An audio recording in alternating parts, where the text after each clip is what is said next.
नमस्कार, कैसे हैं आप सब और आप सबका स्वागत है किरण शिक्षार्थी मंच पर।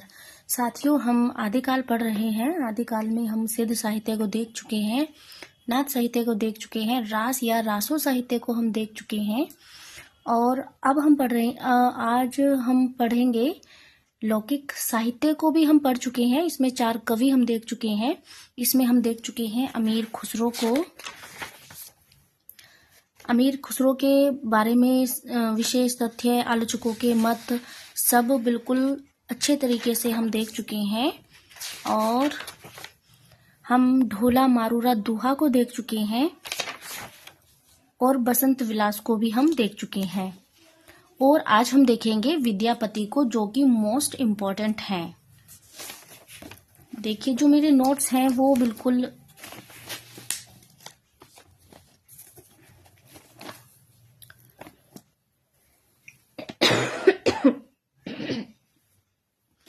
बिल्कुल अव्यवस्थित सा लग रहा है आपको, क्योंकि इसमें इतनी इम्पोर्टेंट चीजें मैंने नोट डाउन कर रखी हैं कि आपको कुछ ही समझ में आ रहा होगा।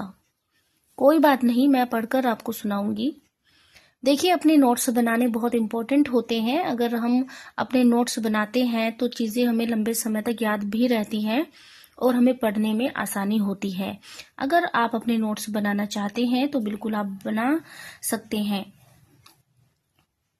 मुझे उम्मीद है कि जो हम सब ने ही अपने नोट्स बना रखे होंगे, लेकिन हम यहाँ पर रिवीजन करते हैं। अगर आप मेरे साथ रिवीजन में जुड़ना चाहते हैं तो बिल्कुल आप जुड़ सकते हैं। मैंने 0 लेवल से रिवीजन स्टार्ट किया है। रिवीजन हो जाता है हमारा और एक कम समय लगता है। तो आज हम देखने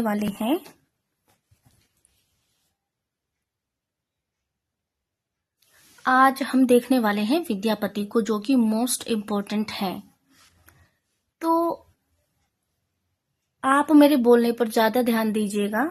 जो इनका जन्म है वो 1350 ईस्वी विस्पी दरभंगा बिहार। जो ये जन्म वर्ष है इनका, यह है डॉक्टर गणपति चंद्र गुप्त के अनुसार और डॉक्टर नगेंद्र के अनुसार है। कौन सा? 1350 ईस्वी विस्पी दरभंगा बिहार। और जो उनका निधन हुआ था वो 460 ईस्वी में हुआ था, जो कि सर्वमान्य मत है। डॉक्टर बच्चन सिंह, इनका जन्म 1360 ईस्वी में तथा निधन 1448 ईस्वी में मानते हैं। डॉक्टर बच्चन सिंह क्या मानते हैं? 1360 ईस्वी और निधन मानते हैं 1448 में मानते हैं। इनके जो पिता थे वो थे गणपति ठाकुर। इन्हें योगेश्वर की उपाधि प्राप्त थी तथा इन्होंने गंगा भक्ति तरंगिणी की रचना की थी। इनके पिता कौन थे? गणपति ठाकुर थे। इन्हें योगेश्वर की उपाधि प्राप्त थी तथा इन्होंने गंगा भक्ति तरंगिणी की रचना की थी। इनके गुरु कौन थे? गुरु थे पंडित हरि मिश्र। और आश्रयदाता राजा कौन थे इनके? शिव सिंह एवं कीर्ति सिंह। शिव सिंह एवं कीर्ति सिंह इनके जो थे आश्रयदाता राजा थे। अब हम देख लेते हैं विद्यापति को विभिन्न विद्वानों द्वारा दिए गए क्या क्या नाम हैं, हम वो देख लेते हैं। देखिए, ये जो मैंने पेंसिल से यहाँ पर लिखा हुआ है यह एक कथन है, इसको हम बाद में पढ़ेंगे। ठीक है, पहले विद्यापति को विभिन्न विद्वानों द्वारा दिए गए जो नाम हैं हम वो देख लेते हैं। तो मैथिल कोकिल जो नाम दिया है इन्हें, वो दिया है मिथिला के विद्वानों ने। अब मैथिल कोकिल जो नाम है हम इसको रिलेट कर सकते हैं मिथिला के विद्वानों से। मैथिल और मिथिला एक जैसा लग रहा है तो इससे हम इसको आसानी से रिलेट कर सकते हैं। पंचानन कहा है इन्हें हजारी प्रसाद द्विवेदी ने। पंचदेवोपासक कहा है हर प्रसाद शास्त्री ने। और जातीय कवि और अपरूप का कवि इन्हें कहते हैं डॉक्टर बच्चन सिंह। अभिनव जयदेव, इनको कहते हैं शिव सिंह। कुछ कवि कहा है बाबूराम सक्सेना ने और हरप्रसाद शास्त्री ने। क्या कहा है? हर प्रसाद शास्त्री ने एक इनको पंचदेवोपासक भी कहा है और कुछ कवि भी कहा है, और कुछ कवि कहते हैं बाबूराम सक्सेना। अब बात कर लेते हैं डॉक्टर रामकुमार वर्मा द्वारा विद्यापति की उपाधियों का उल्लेख। इनकी वे उपाधियां जिनका उल्लेख डॉक्टर रामकुमार वर्मा करते हैं। तो रामकुमार वर्मा इनकी 16 उपाधियों का उल्लेख करते हैं, जो इस तरह है। एक तो है अभिनव जयदेव, दशावधान, कवि शेखर, कंठहार, नव कवि शेखर, सरस कवि, खेलन कवि, कवि, सुकवि कंठहार, महाराज पंडित।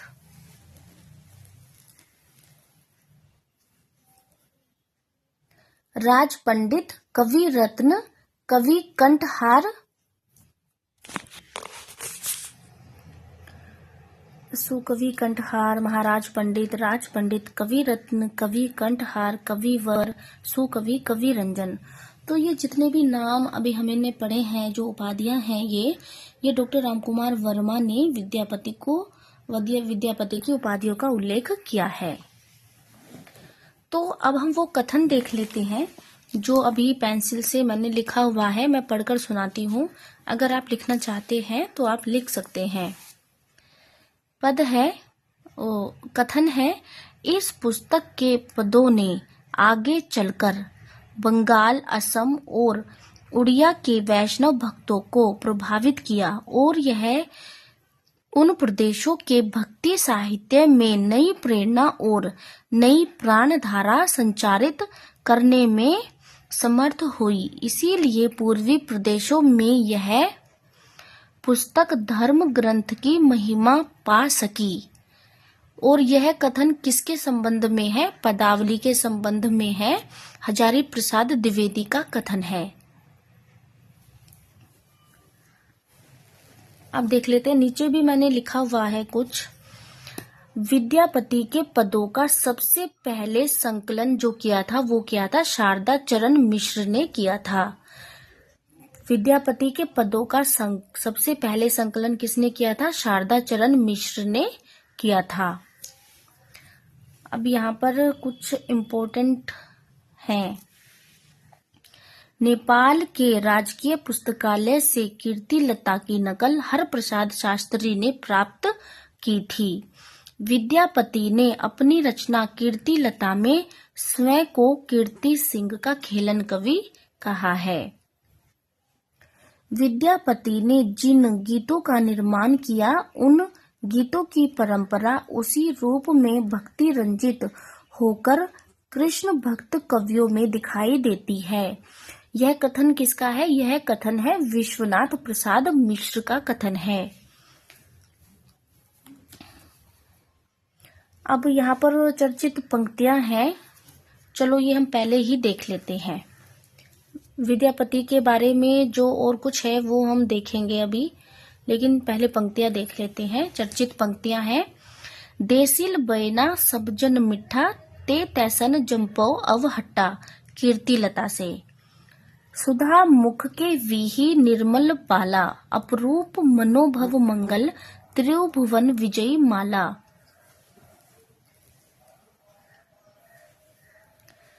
सखी हे पूछसी अनुभव मोए, जोई पीरित अनुराग बखानी ते, तिले तिले नूतन होए। जन्म अवधि भर रूप निहारल, नयन ने तिरपित भेल। यहाँ पर एक महत्वपूर्ण पंक्ति है, उसको हम देख लेते हैं। कीर्तिलता में कीर्ति सिंह की वीर सिंह द्वारा जौनपुर के सुल्तान की मदद से ऐसलान से पितृ हत्या के प्रतिशोध एवं मिथिला के उद्धार का वर्णन है। किसमें? कीर्तिलता में। अब हम देखेंगे कि विद्यापति की रचनाओं का वर्णन विषय के आधार पर विद्यापति को भक्त कवि कौन मानते हैं, श्रृंगारिक कवि कौन मानते हैं और रहस्यवादी कवि कौन मानते हैं। तो विद्यापति को भक्त कवि मानने वाले जो विद्वान हैं वो हैं हजारी प्रसाद द्विवेदी हैं, श्याम सुंदर दास हैं, ब्रजनंदन सहाय हैं। अब देख लेते हैं कि विद्यापति को श्रृंगारिक कवि कौन कौन मानते हैं।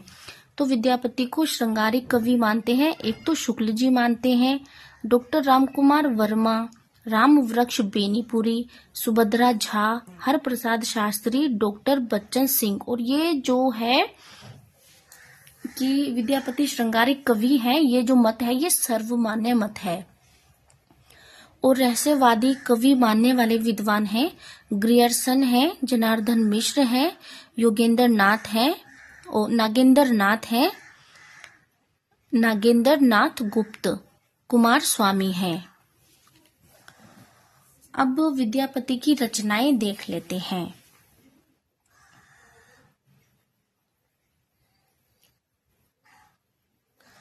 विद्यापति की रचनाएं संस्कृत में है, मैथिली में है, अवहट में है और संस्कृत, प्राकृत एवं मैथिली मिश्रित भाषा में जो रचित रचनाएं हैं वो हैं।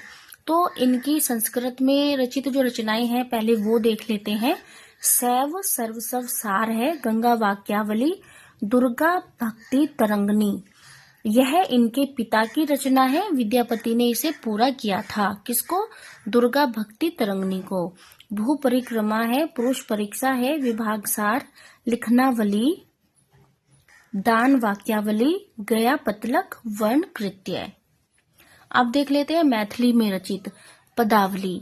इनकी भाषा प्राचीन मैथिली है जिसे ब्रजबुली का प्राचीन रूप भी कहा जाता है। पदावली की जो मैथिली भाषा है वो कैसी है? ब्रजबुली का प्राचीन रूप है। और अवहट में रचित इनकी रचना है कीर्तिलता है और कीर्ति पताका है। कीर्तिलता, इसमें संस्कृत और प्राकृत के छंदों का प्रयोग है। अब देख लेते हैं संस्कृत में कौन सी रचनाएं हैं इनकी। संस्कृत, प्राकृत एवं मैथिली मिश्रित भाषा में रचित। एक तो गोरक्ष विजय है जो कि नाटक है। कुछ विद्वान इनके 2 नाटक और मानते हैं, परिजात हरण, रुक्मणी हरण और एक नाटक और है उषा हरण।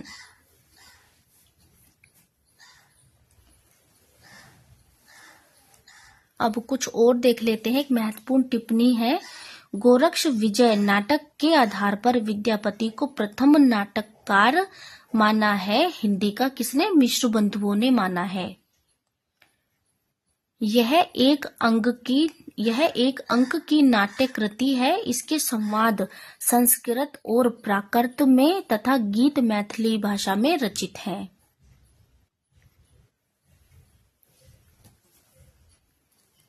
यहाँ पर कुछ और पंक्तियां हैं महत्वपूर्ण। पुरुष कहानी हूँ कहो जासु पत्थावे पुन, कीर्तिलता से। देख देख राधा रूप अपारा, खने खन नयन कोन अनुसरई। अब देख लेते हैं विद्यापति के संबंध में आलोचकों के मत देख लेते हैं जो कि मोस्ट इम्पोर्टेंट हैं। कीर्तिलता कीर्ति सिंह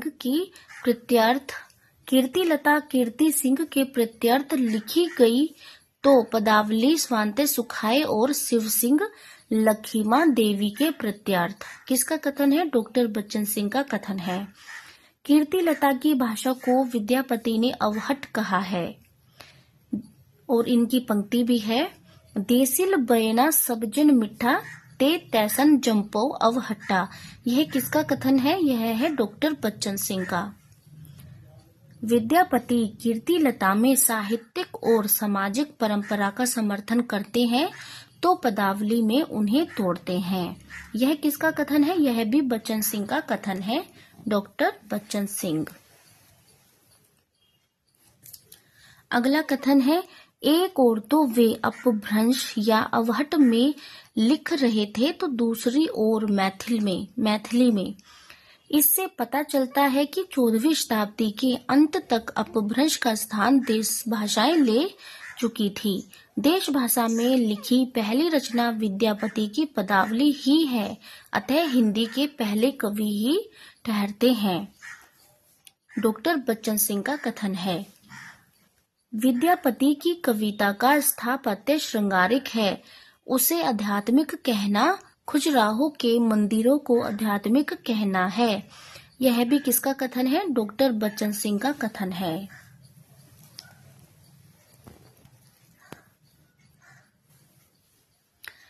मैथिली की मिठास, लोक धुनों का समावेश, तन्मयीभूत करने की अपनी क्षमता के कारण पदावली आज भी लोकप्रिय है, कल भी रहेगी। नागर अभिरुचि के बावजूद विद्यापति की रचनाओं में एक खुलापन है, साहस है, सौंदर्योपभोग की ललक है, रूप दर्शन की अतृप्त प्यास है। यह कथन किसका है? यह कथन भी डॉक्टर बच्चन सिंह का है। विद्यापति का प्रेम न तो रोमांटिकों की तरह वायव्य है, न भक्तों की तरह दिव्य। वे अपरूप के कवि हैं। यह कथन भी बच्चन सिंह का है। विद्यापति के पद अधिकतर श्रृंगार के ही हैं।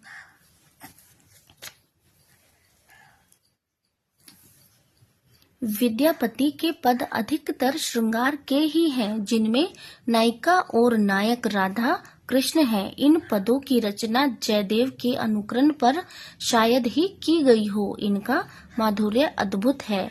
यह कथन किसका है? यह कथन है आचार्य रामचंद्र शुक्ल का। जिस रचना के कारण विद्यापति मैथिल कोकिल कहलाए वह पदावली है। यह कथन किसका है? यह भी आचार्य रामचंद्र शुक्ल का है। यहाँ पर कुछ इम्पोर्टेंट है, वो एक बार हम देख लेते हैं। मैथिल कोकिल किसको कहा जाता है? विद्यापति को। ब्रज कोकिल किसको कहा जाता है? सत्यनारायण कविरत्न को। और खड़ी बोली कोकिल किसको कहा जाता है? श्रीधर पाठक को कहा जाता है। आगे कथन और है, लेकिन यहाँ कुछ इम्पोर्टेंट है, हम वो देख लेते हैं। आधुनिक ब्रज भाषा भर्तृहरि में जो शामिल हैं वो हैं सत्यनारायण कविरत्न, भारतेंदु, जगन्नाथ दास रत्नाकर।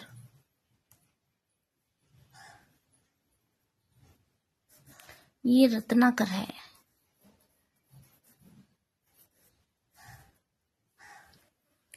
आधुनिक खड़ी बोली के प्रथम खड़ी बोली के स्वच्छंदतावादी कवि जो हैं वो हैं श्रीधर पाठक हैं। अब आगे कथन है, हम उसको भी देखेंगे। आध्यात्मिक रंग के चश्मे आजकल बहुत सस्ते हो गए हैं।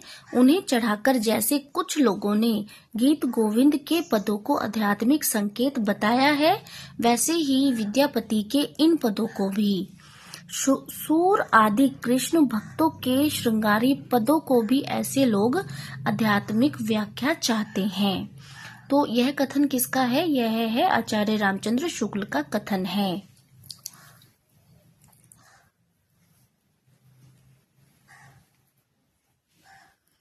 काम भाव और शरीर का सौंदर्य उनके यहाँ उत्सव के रूप में है। राम स्वरूप चतुर्वेदी का यह कथन है।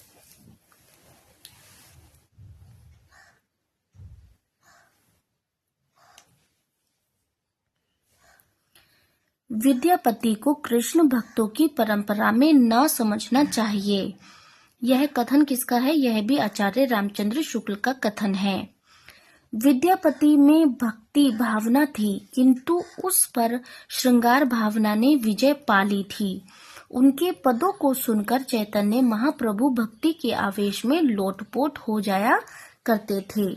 यह कथन किसका है? यह है बाबू गुलाब राय का कथन। विद्यापति का संसार ही दूसरा है। वहाँ सदैव कोकिलाएं ही कूजन करती हैं, फूल खिला करते हैं, पर उनमें कांटे नहीं होते। राधा रात भर जगा करती है, उसके नेत्रों में ही रात समा जाती है। शरीर में सौंदर्य के सिवाय कुछ भी नहीं है। और यह जो कथन है, यह है डॉक्टर रामकुमार वर्मा का।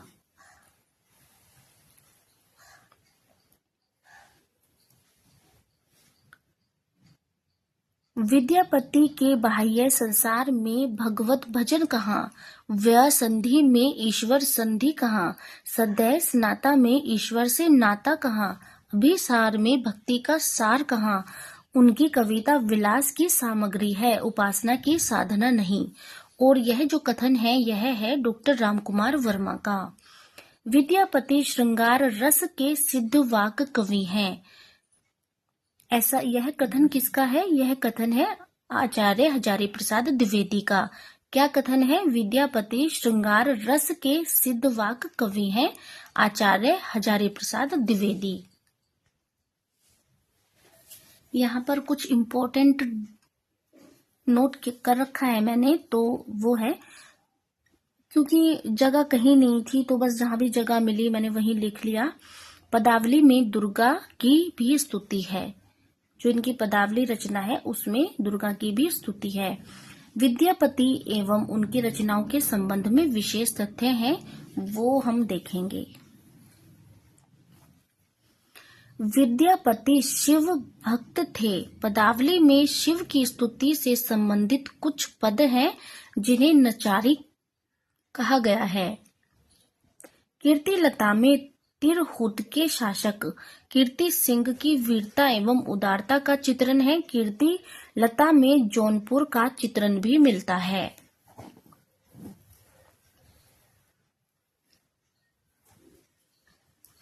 आचार्य हजारी प्रसाद द्विवेदी ने कीर्तिलता को भृंग भृंगी संवाद कहा है। कीर्तिलता में 4 अध्याय हैं जिन्हें पल्लव कहा गया है।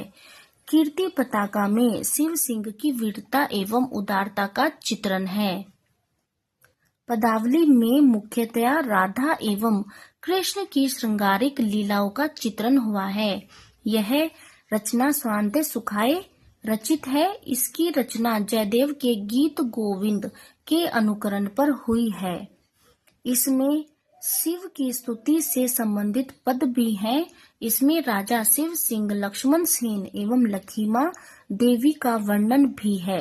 इस रचना का चैतन्य संप्रदाय में बहुत आदर है। पदावली के पदों की मादकता के कारण निराला ने इन पदावली को नागिन की लहर कहा है।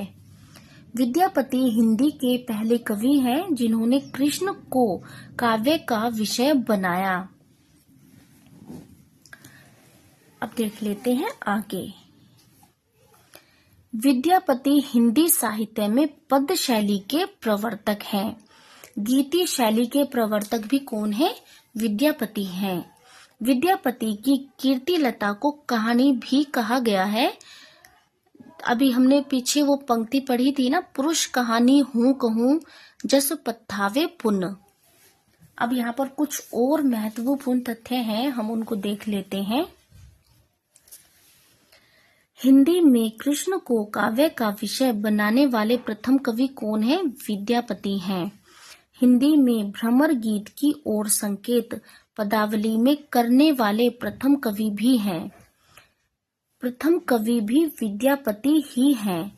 सूरदास ने भ्रमर गीत परंपरा को व्यवस्थित रूप दिया है, लेकिन संकेत किसमें हुआ था? संकेत पदावली में ही हो गया था भ्रमर गीत का, लेकिन उसको व्यवस्थित रूप जो दिया वो दिया सूरदास ने।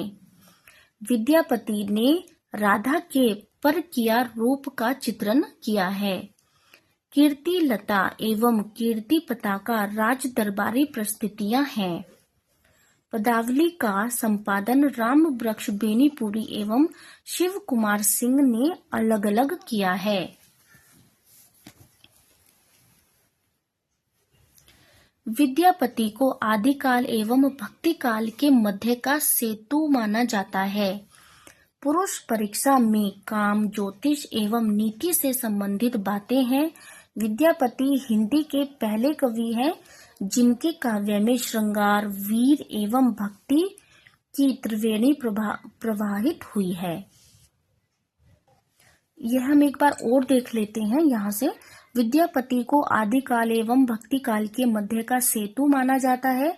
पुरुष परीक्षा में काम, ज्योतिष एवं नीति से संबंधित बातें हैं।